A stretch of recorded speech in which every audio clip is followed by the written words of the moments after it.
En ce jour spécial où nous célébrons l'effusion de ton esprit sur l'Église. Seigneur Saint-Esprit, nous nous soumettons à ton contrôle. Daigne nous parler, daigne nous disposer à être attentifs. Nous voulons écouter le Père nous parler. Que tout ce qui peut nous distraire, nous endormir, que tout ce qui peut jouer contre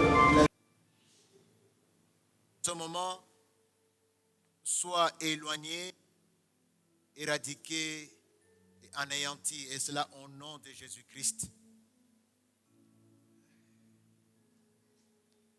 Il n'y a pas de mérite, tout est grâce. Pour mes frères, pour moi-même, tout est grâce.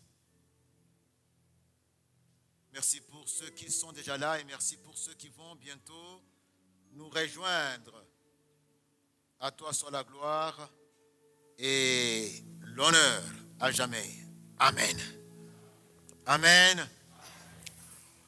Mes frères, mes sœurs, je vous dis à tous et à toutes, bonne fête de Pentecôte. Bonne fête de Pentecôte. Tournez-vous à droite, à votre gauche, il y a le voisin, la voisine. Vous allez lui dire, bonne fête de Pentecôte.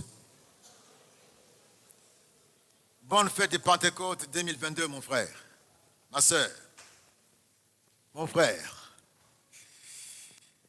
Alléluia.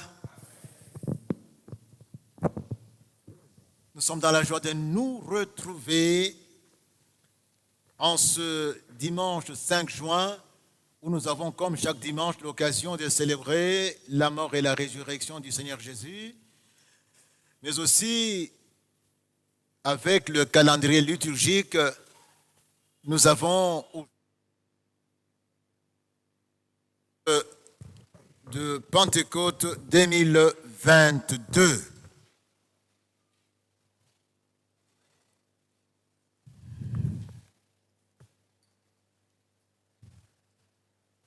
L'avènement du Saint-Esprit était dans les calculs de Dieu,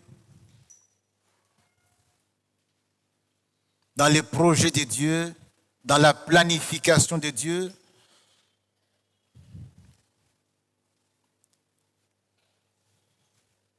Incontournable, indispensable, irremplaçable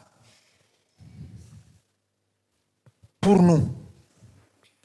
Dieu nous a fait à son image et selon sa ressemblance. Il ne s'est pas arrêté là seulement pour voir et contempler des créatures qui sont comme lui. En lisant les Écritures, nous comprenons qu'il y avait un projet. Oui, ce projet de Dieu, c'est que sur la terre, nous soyons en mesure de travailler avec lui. Tandis que nous sommes encore sur la terre, on travaille avec lui.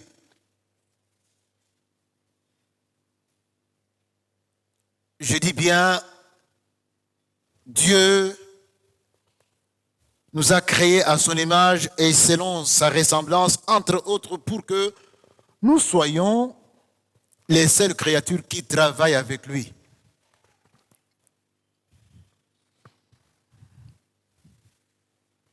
Je ne sais pas si vous connaissez des champions de l'athlétisme actuel, mais de mon temps, je sais bien que pour les 100 mètres, c'était Carl Lewis. Ce nom ne vous dit rien. Maintenant, vous avez, je pense, Usain Bolt.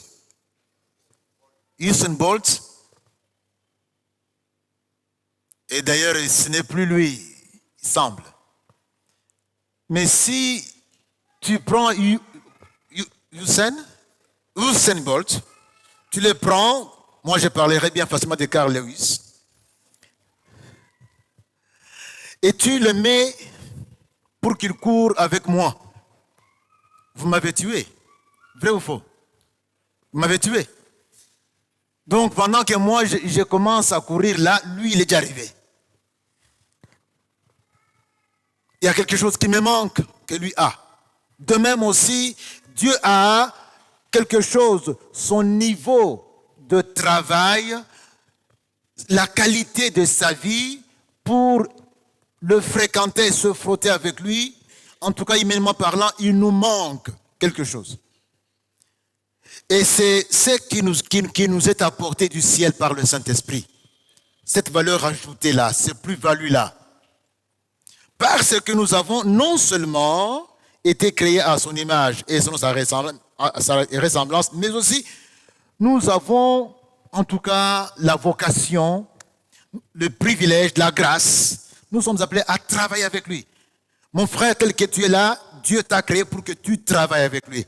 Satan ne veut pas, il empêchera cela, mais c'est toi aussi à montrer à Satan qu'il n'a pas à te priver de ce que Dieu t'a préparé. Alléluia. C'est pour cela que le Saint-Esprit arrive. Il n'y a pas que pour cela. Il y a aussi le fait que, en servant Dieu, nous sommes en train d'avancer avec lui pour que quand nous arrivons aux portes éternelles du royaume, nous entrions largement, confortablement, nous soyons accueillis avec empressement. Le Saint-Esprit nous a été envoyé pour cela, mes frères. Et si l'estampillage que nous recevons sur la terre, c'est pour que nous soyons comptés parmi ceux qui peuvent travailler avec Dieu,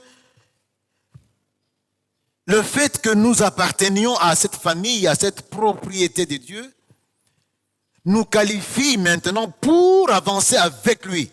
Car ne pas attrister le Saint-Esprit, lui obéir, signifie être en train de nous rapprocher de plus en plus de la sainteté, de la grandeur, de la puissance même de Dieu, des performances de Dieu que nous n'atteindrons jamais sur la terre, mais nous serons en train de nous rapprocher de plus en plus grâce au Saint-Esprit.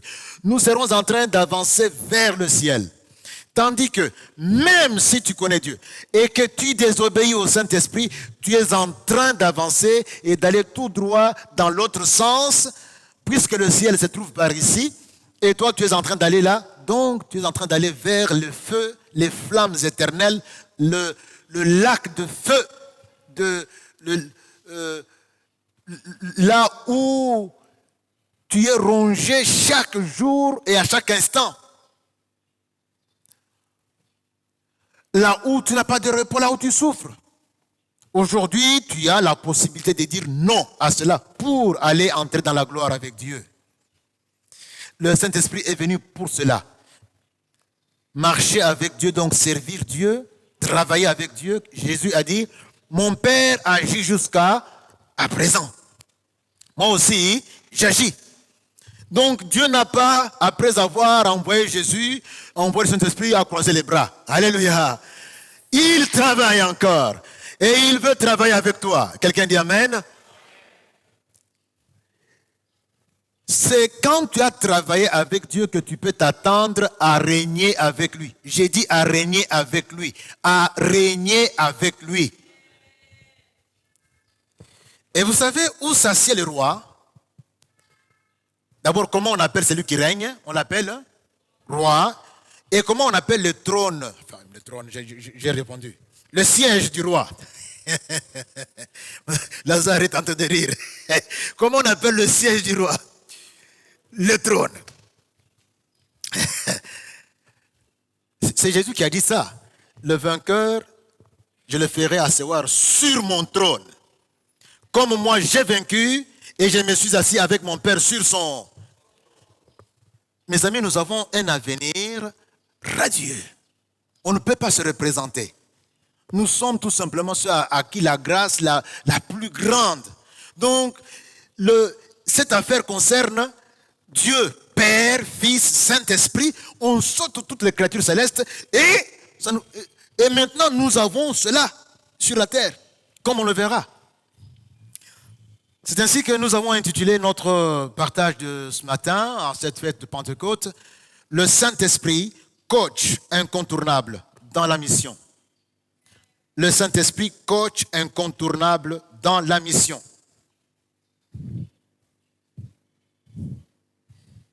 Le Saint-Esprit, coach incontournable dans la mission.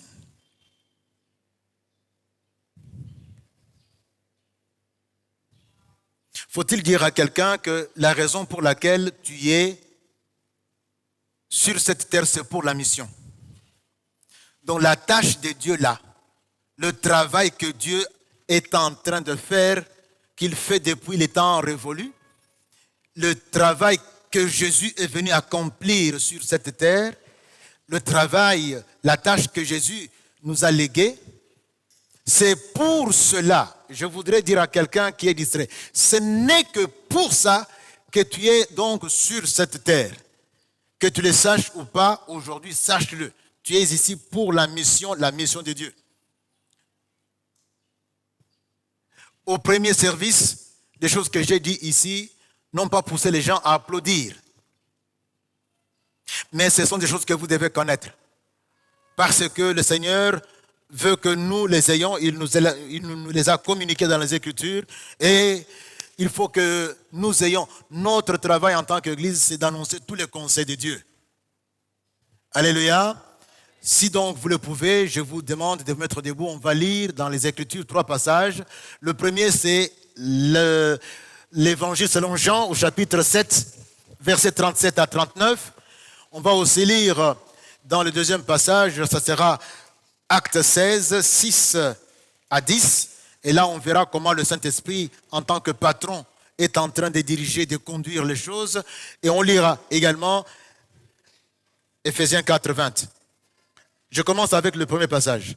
Ceux qui peuvent se mettre debout, veuillez donc vous lever. Je lis Jean 7, 37 à 39.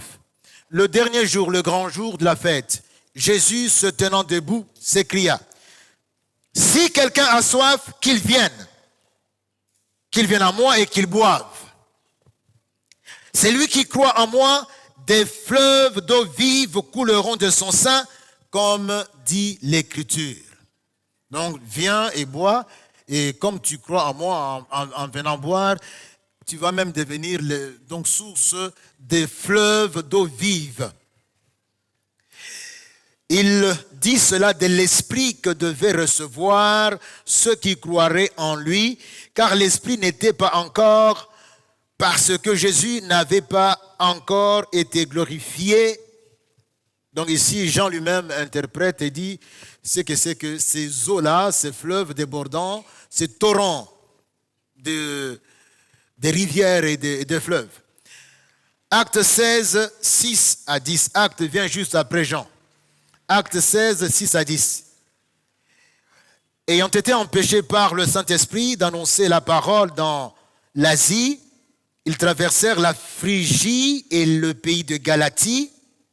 Arrivés près de la Mysie, ils se disposèrent à entrer en Bithynie, mais l'Esprit de Dieu, de Jésus, ne leur permit pas. Je reviens, l'Esprit de Jésus ne leur permit pas.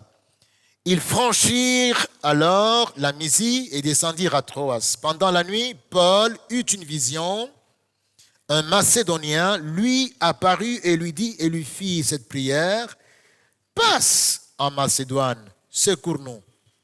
Après cette vision, Paul, nous cherchâmes aussitôt à nous rendre en Macédoine, concluant que le Seigneur nous appelait à y annoncer la bonne nouvelle.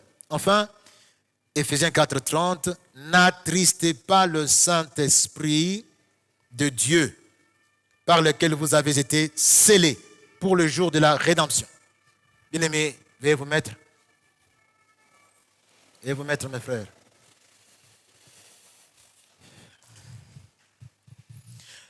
L'Assemblée de chrétiens doit savoir qu'elle est non seulement une communauté avec une mission, mais aussi qu'elle est une communauté en mission. Si ce que Jésus a présenté ici se retrouve en nous, en tout cas, ça ne nous laissera pas sans bouger. Si l'Esprit de Christ est en nous et travaille avec tout ce qu'il nous a apporté d'en haut, si il travaille, il ne peut travailler que quand nous nous soumettons à lui, quand nous ne l'attristons pas. En tout cas, nous ne serons jamais improductifs. Nous ne serons jamais immobiles, indifférents. Nous ne serons jamais partisans d'un service avec délestage. Tu viens quand ça t'arrange, tu ne viens pas quand ça t'arrange. Tu peux prendre part ou pas aux activités qu'on a. Hier, nous avions ici un service de baptême. C'est un grand événement, un culte de baptême. Je regardais autour de moi, il y avait à peine ceux qui étaient catéchumènes qui sont aujourd'hui baptisés, avec quelques bien-aimés, par ici, par là. Ce n'est pas normal, c'est un grand événement. Dans certaines églises, on est en procession vers la rivière, en train de chanter. Et ce ne sont pas seulement ceux qui sont baptisés, ceux qui vont être baptisés, ce sont les membres d'église avec les mandalas, avec les bisagazak en train de chanter. C'est un grand événement. Ici, à peine, bon. Et pourtant, pendant des semaines, on a fait l'annonce. On a fait l'annonce. Mais pourquoi on fait l'annonce? C'est pour que nous venions. Et cela a été aussi la même chose quand nous avons eu le séminaire de Pentecôte. Vous allez chez nos frères les catholiques ici, vous trouverez, quand il y a des fêtes liturgiques, comment la semaine qui suit, comment il y a engouement, comment il y a dévotion, comment les gens vont le matin et les après-midi et le soir. Nous, on annonce, on va célébrer Pentecôte, on va commencer le mercredi, le jeudi, le vendredi, on va atterrir le dimanche. On pense que c'est facultatif. Non, quand le Saint-Esprit travaille en nous, on ne peut pas comme ça rester à la maison et chercher à faire pendant qu'il y a un programme que nous, Assemblée Générale, nous avons coopté. C'est vrai que le Conseil nous l'a proposé, mais nous avons amendé. Après, nous avons dit on va suivre ce programme. C'est nous qui avons décidé. Mes frères, mes sœurs, l'Église doit donc être à ce seuil-là. C'est le standard sous lequel l'Église ne doit pas se trouver. Et le seuil dont il est question ici, sous lequel l'Église, si jamais il se trouve, elle est dénaturée, c'est la mission. La mission. Une église n'est église que quand elle est en mission, elle est en mouvement, elle est dans la dynamique de mission. Un chrétien aussi doit savoir qu'il est chrétien quand il est dans cette même perspective de travail. Sinon, on serait un conglomérat d'individus qui se retrouvent pour d'autres intérêts et qui ont des pratiques religieuses auxquelles ils sont attachés, pratiques religieuses qui sont coupées de la tête et de la queue. Coupées. Puisque ce que nous faisons ici a une origine, même si nous avons la Sainte Seine ici, ça vient de quelque part. C'est Jésus qui a dit, faites ceci en mon nom, pour que nous nous souvenions de ce qu'il a enduré comme sacrifice. Mais on fait ça pourquoi? Oui, c'est pour que ce jour-là, nous prenions part aussi à la table des noces de l'agneau. Est-ce que vous comprenez? Vous vous excluez de ça, c'est que vous n'avez pas la place à la table de noces de l'agneau. Des pratiques religieuses que nous avons, Koyemba, Kobongisa Sal, Koyamba Bato, Kobondela, tout ça, on doit voir et puis ça nous amène où? Et c'est le Saint-Esprit qui nous donne cette révélation. C'est en travaillant. Même le travail que tu as comme avocat, comme enseignant, comme étudiant, puisqu'il y en a qui sont encore étudiants, même le travail que tu as comme ménagère, même quand tu arranges le lit de la maison ou encore quand tu es en train de raccommoder les chaussettes de ton mari, ce travail-là doit être en relation avec la mission. Nous sommes en mission 24 sur 24. Ce n'est pas une question seulement, bon, la mission c'est quand je vais partir d'ici pour aller à Honolulu. Frères et sœurs, est-ce que nous nous comprenons là? Alors, s'il y a une église locale qui n'est pas en mission, elle ne vaut pas plus qu'un club de personnes qui se retrouvent régulièrement pour des choses dont ils ne comprennent pas même le sens, qui sont en dehors du contexte biblique. Parce que c'est avec la Bible qu'on reconnaît aussi l'authenticité de la dynamique de la mission. Or, Jésus n'a pas fait de mystère là-dessus. Il a parlé clairement. Il a dit, comme le Père m'a envoyé dans Jean 21, dans Jean 20, 21, comme le Père m'a envoyé, moi aussi je vous envoie. Il n'y a pas de mystère. Comme le Père m'a envoyé, moi aussi je vous envoie. Et pour que vous fassiez ce que je faisais et qu'on va même faire ensemble, vous recevrez une puissance lorsque le Saint-Esprit sera sur vous. Vous recevrez une puissance, une dynamique qui va vous propulser. Et vous serez alors mes témoins. Ezala awa, ezala kuna, ezala na suka, na mokili. Vous devrez être mes témoins. Vous serez mes témoins.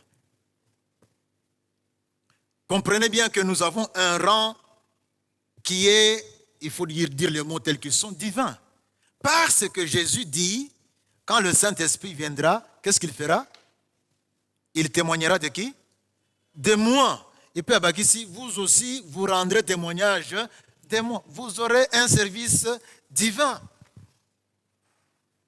C'est lui que fait le Saint-Esprit. C'est comme ça que Jésus a dit, mais celui qui boit l'eau que je lui donne, il va devenir une source de fleuves torrentiels qui vont déborder de part en part pour rafraîchir l'humanité. Tu vas devenir comme Jésus. Avec ce que tu vas apporter comme message, avec le mode de vie que tu vas vivre, que tu vas mener, tu seras témoin auprès de ton épouse, témoin auprès de ton époux, de tes enfants, de tes parents, de tes collègues, des voisins. Tu vas refléter Jésus. Quand tu arrives, on dira Jésus est arrivé. Quand tu pars, on dira Jésus a parlé. Matthieu 28, 19, verset 20. Jésus a dit, faites de toutes les nations des disciples, en allant et en les baptisant. Au nom du Père, du Fils et du Saint-Esprit. De toutes les nations. C'est ça, ce pourquoi nous sommes sur la terre. Mes frères, mes sœurs, même les différentes structures que nous avons dans l'Église, même les plateformes que nous avons dans l'Église, les organes que nous avons dans l'Église, nous devons tous savoir, donc tout orienter vers la mission. On doit être focus sur la mission. Et la mission, c'est au sommet de tout. Plus donc l'Église s'agrandit et dure, plus on risque d'oublier et on commence à tourner en rond. L'Église est là pour la mission. Et nous sommes là en tant que chrétiens pour la mission. Quelqu'un dit Amen. Et c'est justement pour cette mission que le Saint-Esprit nous a été envoyé, lui qui nous a été promis, comme un torrent d'eau vive qui, coulant et débordant en nous, devait désaltérer les hommes de par le monde. La première pensée, on n'aura que deux pensées. Les termes que nous avons ici évoqués, ils nous parlent. Nous sommes dans la terminologie de notre sujet ici. On a parlé du Saint-Esprit, mais aussi du coach et de la mission. Ces trois mots sont des mots clés. Le Saint-Esprit. Si vous lisez l'Évangile selon Jean, prenons, vous verrez que Jean évoque dans le récit qu'il fait de Jésus très peu le Saint-Esprit. Mais à partir de 13 jusqu'à 14, c'est là où il parle abondamment et explicite le rôle et la mission que celui-ci a reçu du Père et du Fils au sein de l'Église. Je vous dis bien que le Saint-Esprit est envoyé pour l'Église et non pour le monde. À l'égard du monde, c'est pour convaincre le monde du péché, de la justice et du jugement. Une fois que nous sommes convaincus et qu'on dit « Ah, tu as raison » et qu'on adhère, maintenant c'est pour nous. C'est qu'il est venu. Oh, j'entrerai chez lui, je mangerai avec lui. C'est tout ça.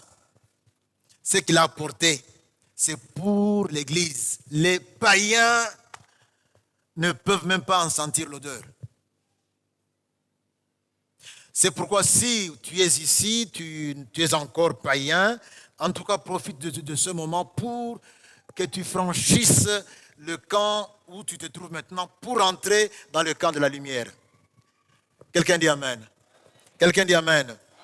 Le Saint-Esprit donc, il est présenté dans ces discours de Jésus dans la chambre haute, en donc le chapitre 13, 14, 15, 16 et 17. Jésus est dans la chambre haute. Il est présenté comme étant le consolateur, l'autre consolateur. Les Grecs l'appellent paraklétos. Qu'est-ce que ça veut dire? Ça veut dire tout simplement consolateur ou défenseur. Donc, la personne qui se tient à côté de l'autre, surtout devant le tribunal, comme aide juridique.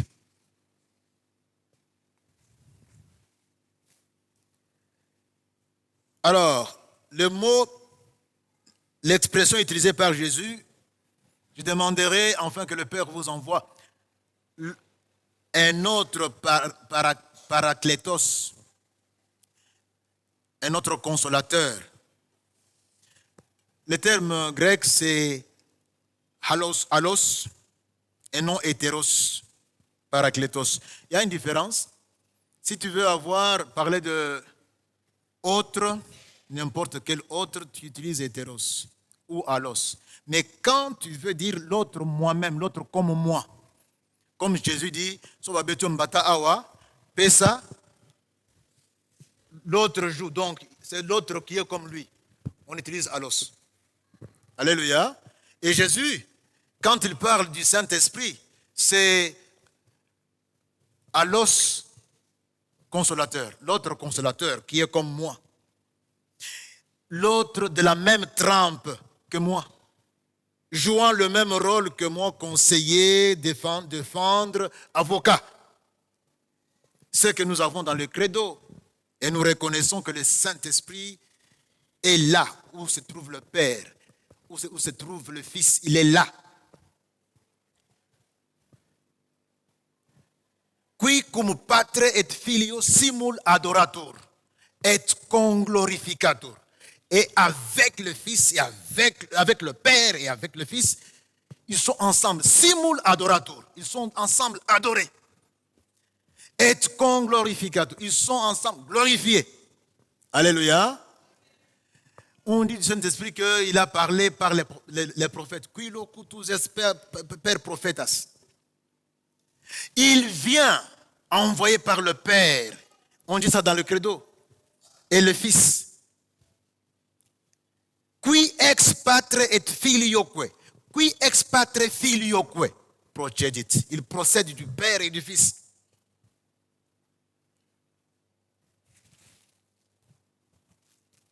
Avec les chrétiens orientaux, là, les orthodoxes, c'est là où nous avons. Eux refusent de dire filioque, donc du Fils aussi.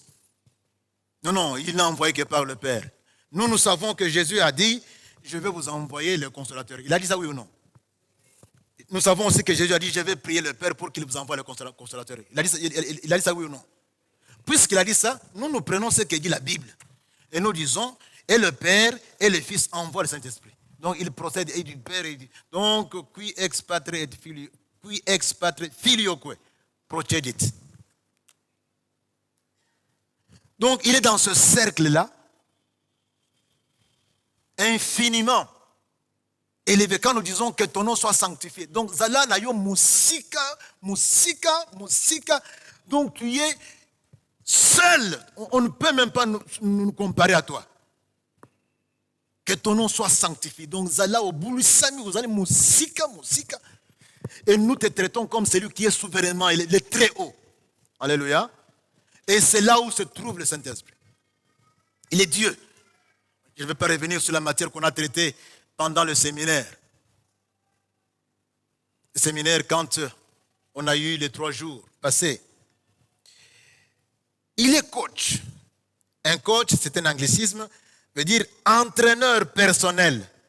C'est un mentor, un répétiteur, une personne conseillant et accompagnant des individus ou des groupes sur le plan personnel et spirituel. Un coach. La mission, c'est la mission de Dieu. On appelle ça missio Dei. C'est l'œuvre de Dieu, Père, Fils, Saint-Esprit. Pour sauver l'humanité. Tout l'Ancien Testament annonce cette mission et la prépare. Jésus vient la réaliser par sa mort et sa résurrection. Et la confie à son corps, qui est l'Église, pour la poursuivre. C'est tout à fait normal. Si Jésus a accompli la mission et toi tu es membre du corps de Jésus, c'est normal que Jésus travaille avec son corps, oui ou non? C'est comme ça que nous sommes là, on continue, Jésus travaillant et nous avec, puisque lui la tête et nous le corps. Nous sommes dans la mission, dans l'œuvre de Dieu.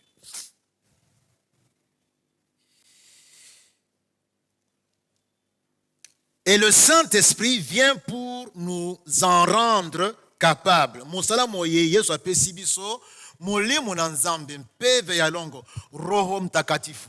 Roho, c'est comme en hébreu, roi. Roho Mtakatifu. Le Saint-Esprit. Donc il vient pour nous rendre capables, pour nous qualifier, pour faire en sorte que si en tout cas je cours avec Usain Bolt, donc Jésus, que je sois à ses côtés et non, Jésus doit être retardé. Non, il faut qu'on aille à son rythme là. Vous comprenez, n'est-ce pas? Et non, Jésus est retardé puisque je suis un petit chétif là, je suis là, je marche. Non, le Saint-Esprit vient et il remplit le gap qu'il y a entre moi et Jésus pour que je sois à côté de Jésus. Et on court avec Jésus dans la carrière qu'il a ouverte devant moi. Quelqu'un dit Amen. Avec succès. Parlons de la mission de l'Église et on termine par là. Quelle est la mission de l'Église? Il y a beaucoup de choses à dire là-dessus. Mais j'ai pris tout simplement d'une façon tout à fait facilitée et qui nous permettra de comprendre ce qu'il faut faire. J'ai pris un passage, juste un passage. Le passage auquel je fais allusion ici est celui de Ephésiens 2, 10. Ephésiens 2, 10. Je vois qu'il y en a qui me regardent, qui ne savent pas prendre leur Bible. Regardez. Prochainement, venez avec votre Bible, venez avec vos blocs-notes, venez avec les stylos, venez aussi avec votre offrande. Vous venez, Biblia, carnet, bloc-notes, stylo, nanini, na offrande. Non, quoi que à moins que vous soyez un éléphant, parce qu'il n'y a que un éléphant. Il n'y a que les éléphants qui ont une mémoire qui retient tout. Je vais lire selon la version de Second et aussi du Semeur. Second, voici ce qui est écrit. Car nous sommes son ouvrage, ayant été créés en Jésus-Christ pour de bonnes œuvres. Donc nous avons été recréés en Jésus pour de bonnes œuvres que Dieu a préparées d'avance afin que nous les pratiquions. Je vais lire la version Semeur et vous comprendrez encore mieux ce qui est ici recommandé. Ce que nous sommes, nous le devons à Dieu. Nous le devons à Dieu. Car par notre union avec le Christ Jésus, Dieu nous a créés pour une vie riche en bonnes œuvres, riche d'œuvres bonnes qu'il a préparées d'avance afin que nous les accomplissions.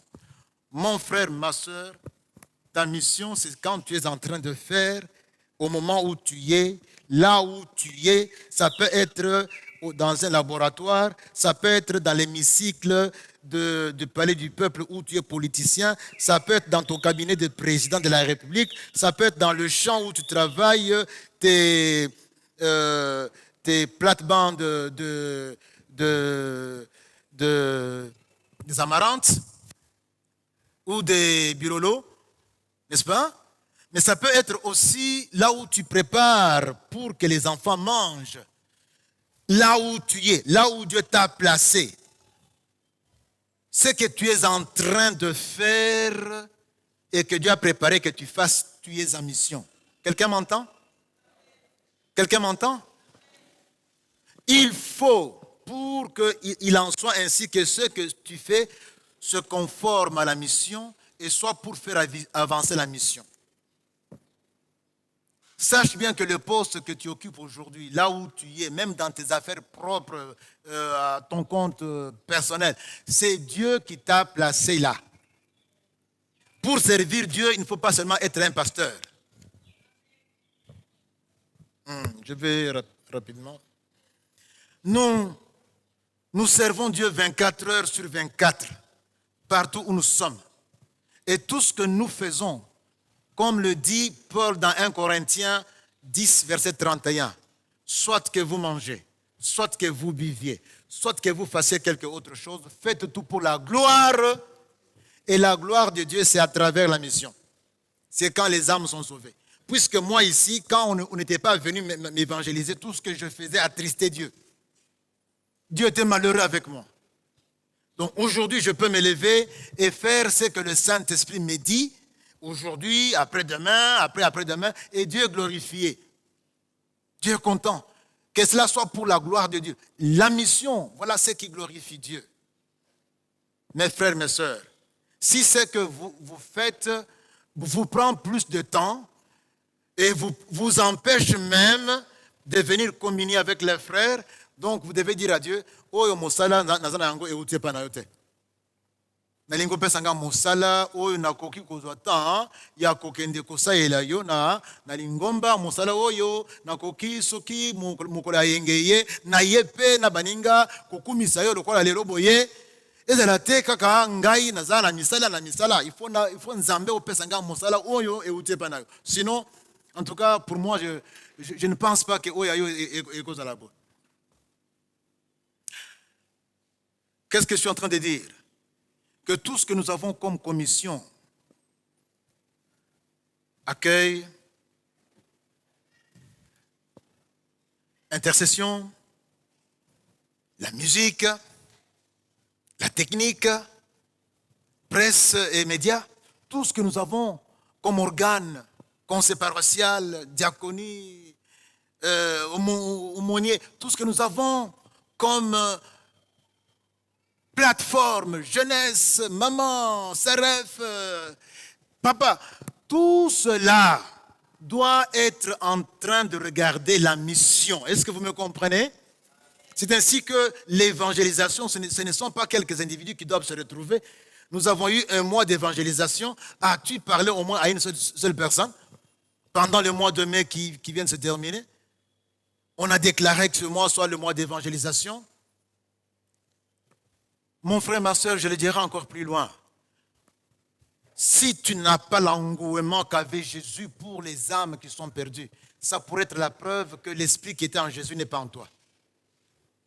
Là, on n'applaudit pas. Je vous ai dit qu'on n'a pas applaudi quand j'ai prêché, quand j'ai prêché au premier culte. On n'applaudit pas. Mais c'est la vérité.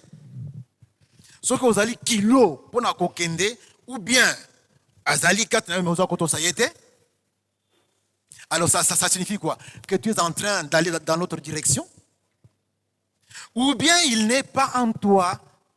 Parce que quand le Saint-Esprit est en toi, il va produire en toi une dynamique telle que tu ne peux pas rester tranquille au fond du milimo mizali kokufa yo ozali kosala kaka makambo oyo. Tout ce que nous avons sur cette terre, les titres, les diplômes et autre chose, ça va être consumé avec la terre. Même ce ciel qu'on voit ici et cette terre vont être consumés. Mais ce que tu fais en emboîtant le pas à Jésus va t'attendre de l'autre côté. Aujourd'hui, je suis reconnaissant. Je ne sais pas ce que je n'aurai pas à la personne qui m'a parlé de Christ, aux circonstances qui m'ont amené là. Le Seigneur Jésus est venu, non pas pour que nous le gardions dans notre poche, mais il est venu pour que nous l'exposions. Et nous-mêmes, nous devons être par notre vie, par notre mode de vie, de Jésus par ici et par là. C'est ce que le Saint-Esprit est venu faire. Nous lisons ici, car si ces choses sont en vous et ils sont avec abondance, elles ne vous laisseront point oisifs ni stériles pour la connaissance de notre Seigneur Jésus-Christ. Quand tu es oisif et stérile, donc c'est que biloko is na kati na yote. Soki utangi yango euti kuna likolo uta verset 3 na 2 Pierre 1 verset 3 wokiti. Soki ezakati na yo. En tout cas, tu ne peux pas rester oisif, ni indifférent, ni stérile.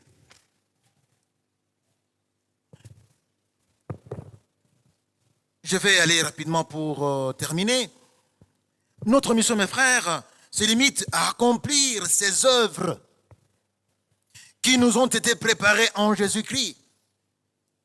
D'après la Bible, je parle de ces œuvres parce que un manuel comme Betsaleel, Dieu dit, je l'ai rempli du Saint-Esprit, de la sagesse et de l'intelligence pour fabriquer, pour les travaux manuels qu'il doit en tout cas accomplir pour la construction de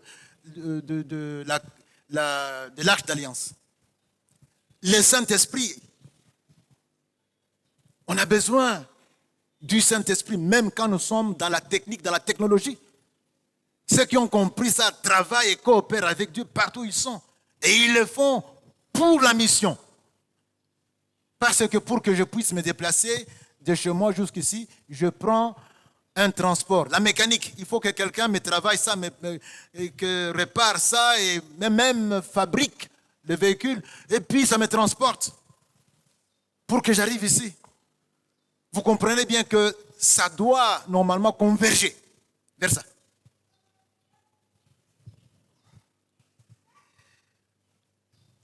D'après la Bible, c'est un travail en union avec Jésus. Jésus a dit, je suis le cep et vous êtes des sarments attachés à moi. Celui qui demeure en moi et en qui je demeure produit beaucoup de fruits, car sans moi vous ne pouvez rien faire. Nous sommes alors en union avec Jésus et nous accomplissons un travail en synergie avec Dieu. 2 Corinthiens 6, 1. Nous lisons, nous travaillons avec Dieu. Nous travaillons avec Dieu. Jésus nous a dit que mon Père travaille jusqu'à aujourd'hui. Moi aussi, j'agis.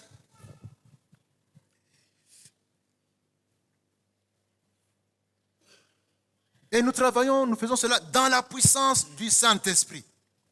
Mes frères et sœurs, c'est à ce titre que nous sommes reconnus comme serviteurs de Dieu, des dispensateurs des mystères de Dieu.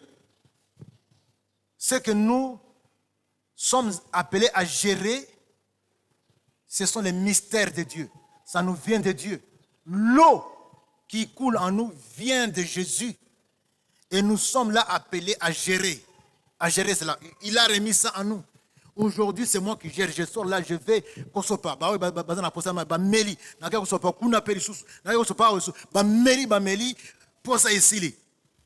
C'est moi. J'ai donc ce mystère-là reçu de Jésus. Et c'est moi qui gère. Je suis appelé à le faire de cette façon-là, mes frères et mes sœurs. Donc, partenaire avec Dieu, le Père, tout comme avec Dieu le Fils, nous sommes obligés de nous astreindre à la qualité escomptée. Et comment on va atteindre cette qualité? C'est grâce au Saint-Esprit à qui nous faisons allégeance en lui obéissant, que nous refusons d'attrister. Vous savez, mes frères, que attrister le Saint-Esprit, c'est le péché impardonnable. Jésus a dit, blasphémer contre le Fils, c'est pardonnable. Mais ne blasphémez pas contre le Saint-Esprit. Quand maintenant, ce pourquoi tu es créé, on te dit de le faire, tu es réfractaire, tu as des excuses, alors, tu y attristes celui qui t'a donné le souffle de vie, c'est lui-même qui t'a apporté l'évangile, qui a fait que tu sois sauvé. Tu attristes. Et quand tu attristes le Saint-Esprit, tu te prives de quelque chose. Il est dit que n'attristez pas le Saint-Esprit par lequel nous avons été scellés pour le jour de la rédemption.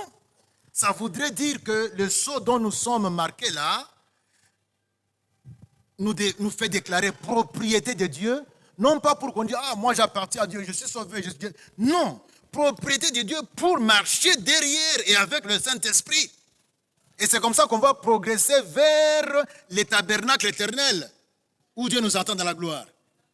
Si alors je rechigne, ça veut dire que je suis en train d'aller dans l'autre direction, dans le feu, dans le lac de feu de soufre.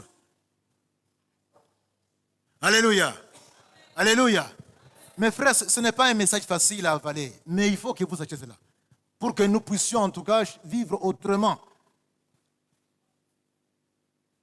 Quelqu'un disait en tout cas, bon, voilà, on a eu un bon là, donc pendant que je vendais les choses. Donc, collègue, on a eu un bon là, sombe le coréen. Moi aussi, j'ai dit, mais l'autre but, on a eu un bon là. Alléluia. Donc, sache ces choses et vis-les au nom de Jésus. D'où la nécessité, mes frères et sœurs, la nécessité impérative et incontournable du Saint-Esprit en nous. Tu as besoin du Saint-Esprit. Dis au voisin, à la voisine, tu as besoin du Saint-Esprit. À gauche, à droite. Soleil, dis au voisin, à la voisine, dis-leur, tu as besoin. Hein, Moubali, yebsaye. Hein, yebsaye. Hein, tu as besoin. Maman, tu as besoin du Saint-Esprit. Mon grand, je sais que toi, tu es fâché contre moi, je vais terminer vite. Mais tu as besoin du Saint-Esprit. Je vais vite terminer. Je ne peux pas faire pécher mon frère, il est là. Enfin, je sais tout ce qu'il y avait ici. Je pense qu'on va aller à la conclusion carrément. Enfin, finissons. Mais comment recevoir le Saint? Au milieu mon sang, yaka, je vais être baptisé du Saint-Esprit. Ça montre bien que nous avons besoin. Comment recevoir le Saint-Esprit? Quand vous lisez dans Matthieu 3, verset 21, verset 11b, Jésus dit ceci. Pas Jésus, c'est Jean-Baptiste qui dit que c'est lui qui vient après moi, c'est lui qui va vous baptiser du Saint-Esprit. Donc Jésus nous plonge dans le Saint-Esprit. Comment il le fait? Il vient s'offrir à nous. Il frappe à la porte. Il frappe à la porte de ta vie. Il dit que si quelqu'un m'entend et m'ouvre la porte, quand tu laisses entrer Jésus, tu as signé un contrat avec lui par le fait de son entrée. Jésus dit, j'entrerai et je souperai avec lui et lui avec moi. Jean 1, verset 12. Il est dit que à tous ceux qui l'ont reçu, à ceux qui croient en son nom, il a donné le pouvoir de devenir qui? Enfants de Dieu. Ce sont les enfants de Dieu qui ont... C'est à eux que le Saint-Esprit a été envoyé. Alors, quand Jésus vient, il entre en toi, il est avec son esprit. Il entre avec son esprit. C'est l'esprit de Jésus qui s'appelle le Saint-Esprit. Jésus ne vient pas seul. Quand tu l'as reçu, au même moment, tu as aussi reçu son esprit. C'est ce que nous avons lu dans Jean 7, 37. Jésus a dit que c'est lui qui a soif qu'il vienne et qu'il boive. C'est même Ophélie. Et ceux qui croient en moi, en tout cas des fleuves d'eau vive couleront de leur sein. Et Jean maintenant ajoute un commentaire, il dit, il parlait du Saint-Esprit qu'allaient recevoir ceux qui allaient croire en lui. Est-ce que tu as cru en lui? Donc le Saint-Esprit est en toi. Ici c'était encore le futur, mais maintenant ça doit être le passé. Parce que le Saint-Esprit est venu et maintenant quand tu crois en Jésus, sache bien qu'au même moment, tu as son esprit. J'aimerais bien que nous prions, mes frères. On peut dire encore beaucoup de choses là-dessus, mais j'aimerais bien que nous prions.